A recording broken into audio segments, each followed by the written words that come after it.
दिनै फैगौ 15 आरो 16 अक्ट'आव दिल्लीयाव मोनसे गिदिर प्रग्राम बा जों हाबाफारि लानो नागिरदों। बेयो जाहैबाय बड'लेण्ड महोत्सव। এই बड'लेण्ड महोत्सवआव जोंनि भारतनि गिबि मन्त्रि नरेन्द्र मदि बिथाङा जोंजों बाहाय बाहागो लानानै बिथाङा जोंनि सिगाङाव जोंनि बे बड'लेण्ड ओनसोलनि माखासे खोथाफोरखौ बेवहाय माने जोंनि सिगाङाव माने बेवहाय बक्तब्य लाखिफैगोन बेखौ जों आसा खालामदों। आरो बे बिथांनि बे बाहागो लानायनि हाबाफारिखौ जोङो गोसो गोथारै जों दिनै बरायग्रोनो होननानै नैबे हाबाफारिखौ लानाय जादों। बे महोत्सवनि गेजेरजों दा जोंनि बिटिआर ओनसोला जिहेतु बिराद मोनसे माने गोदोसोनाय मोनसे एरियामोन। बे गोदोसोनाय एरियाखौ जोङो बेयाव थानाय गासैबो जाति जनगोष्ठी जोङो ज' लोगो लानानै बेखौ एसे गोजौ फारसे लांनो थाखाय जोङो बिभिन्न हाबाफारिजों इभिन माने आन्दलन इभिन माने सोमावसारनानै जों बे जोंनि जौगाखांनाय बाथ्राफोरखौ फोरमायनांबोदोंमोन। आरो बे जोंनि हाबाफारि बिभिन्न जों फैयै फैनानै मोनसे सेन्ट्रेल गभर्नमेन्टआ भारत सरकारा जोंजों मोनसे सुक्तियाव फैबाय। बे सुक्तियानो जाहैबाय माने मोनथाम दिनैसिमावलागै। ओमफ्राय लेटेस्टआ जाहैबाय बिटिआर। आरो बे बिटिआर जौगाखांनायनि खारनानो बिटिआर एग्रिमेन्ट खालामनायनि खारनानो जाहैदों मा बेवहाय माखासे जौगानायनि हाबाफारिखौ गमामायै जोङो गनायनांगोन बा बेखौ माने जोङो हाबाफारि लानांसिगोन। आरो बिदियैनो दिल्लीयाव फैनायनि माबाफोर उद्देশ্যफोर दं नामा? गोबां मानसियानो बुंदों सार समाज बिजोङाव बुंदों कि बेफोरबायदि हाबाफारिखौ बेयाव लानायनि अनगायै मानो गोजानाव लाहैनांगौ बेयावनो हायो होनना बायदिसिना बुंदों। जों दा सानो जे माखासे जोंनि दा जेरखम नोंथांमोना ससियेल मिडियानि धरनै जोंनि बाथ्राफोरखौ दा माने मोजाङै फोसावगासिनो दङ। मोजाङै माने गोदो ससियेल मिडिया गैयि समावहाय रावबो खिन्थानो गैयियाव जों जे बेबादि मोनसे जोंहा माबा दङ, बाथ्रा दङ, जोंहा मोनसे दाबि दङ। बे दाबिफोरखौ भारत सरकार बा जिखुनु मोनसे आफादा जाय आफादानाखि जाय गोहोआ नाखि बेखौ मावनो हायो बेखौ खोनानो मोननाय जायामोन। दा बे ससियेल मिडियाखौ सासे थानानैबो जोङो एखेबारे बे जाय गोहो देट मिन्स गभर्नमेन्टनि जाय सिथ्लायावनो गभर्नमेन्टनि जिनाखि माने मा होनना कार्यस्थलि बेवहायनो जोङो माबाहैनो हायोब्ला बिथांमोना जोंनि माबाखौ मोजाङै खोनासिनगोन, मोजाङै आदर खालामसिगोन।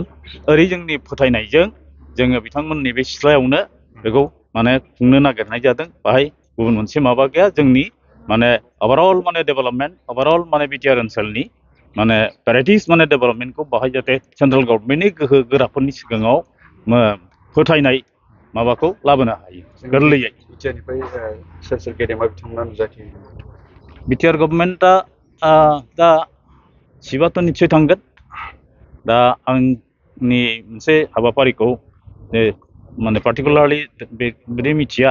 जाय हक बिथांमोना बेवहाय जि धरनै गभर्नमेन्ट लेभेलनिफ्राय माबागोन बिथांमोनखौ बै समावसो माने जों मिथिगोन आरोखि। गासैबो बर' रायजो खुलुमनाय जासिहरबाय आरो गासैबो बड'लेण्ड रायजोनि गासैबो बर'जों लोगोसे गुबुन गुबुन जाथि जनगोष्ठी बयनिसिमबो जोङो जि बड'लेण्ड महोत्सव बेनि जानानै जोङो गोजोननाय आरो सिबिनायखौ जासिहरदों। बे समाव जोङो मिथिगौ बिटिआर गभर्नमेन्टनि जि मोनसे मददजों फैगौ नभेम्बर दाननि 15 आरो 16 बे साननि हाबाफारिजों दिल्लीयाव गिबि खेबनि थाखाय बड'लेण्ड महोत्सव होननाय मोनसे हाबाफारि बेखौ खुंनो थांगासिनो दङ।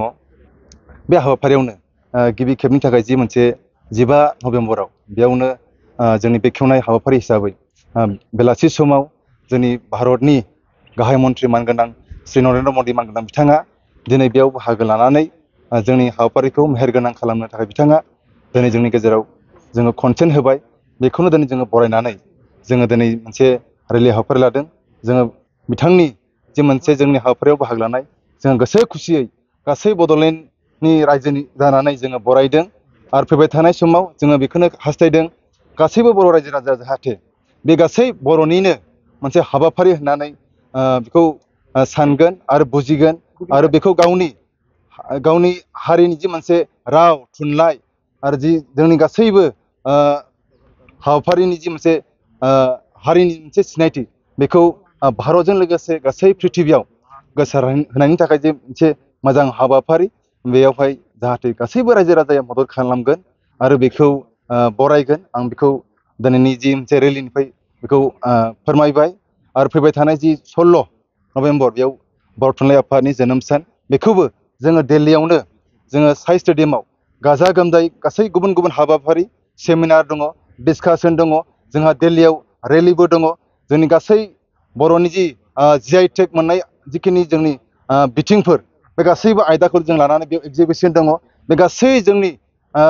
हारिनि राव थुनलाइ आरो हारिमु गासैबो जौगानाय बिथिङाव जोंखौ बिश्व दरबाराव लांनायनि थाखाय बे मोजां मोनसे गिबि खेबनि थाखाय हाबाफारि बेखायनो बे हाबाफारियाव जोंनि गासैबो बड'लेण्ड बासिया गासैबो जाथि आरो जनगोष्ठीया बेयाव बाहागो लागोन बेखायनो बे मोजां मोनसे हाबाफारि बेखिनिखौ बे समाव नैबे दिनैनि जि रेलिजों जों बयखौबो खावलायगोन जाहाथे बे जि मोनसे जोंनि गिदिरथार जि मोनसे बड'लेण्ड महत्सब बे बयनिबो मददजों जाहाथे साक्सेसफुल जागोन जाफुंसारगोन बेखौ गसाइनाव आर'ज खालामनानै जों बयनिसिमबो साबायखर जासिबाय गोजोन्थों